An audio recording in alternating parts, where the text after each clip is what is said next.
జిల్లా వైద్య ఆరోగ్య శాఖ ఆధ్వర్యంలో సిద్దిపేట జిల్లా కలెక్టర్ కార్యాలయంలో రోటా వైరస్ వ్యాక్సిన్ ప్రారంభోత్సవ కార్యక్రమాన్ని నిర్వహించారు.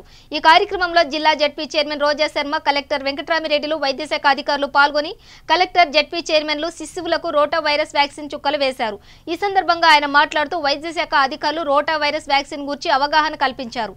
ఈ వ్యాక్సిన్ శిశువులకు వ్యాధి నిరోధక శక్తిని పెంపొందించి సమర్థవంతంగా పనిచేస్తుందని వారు తెలిపారు.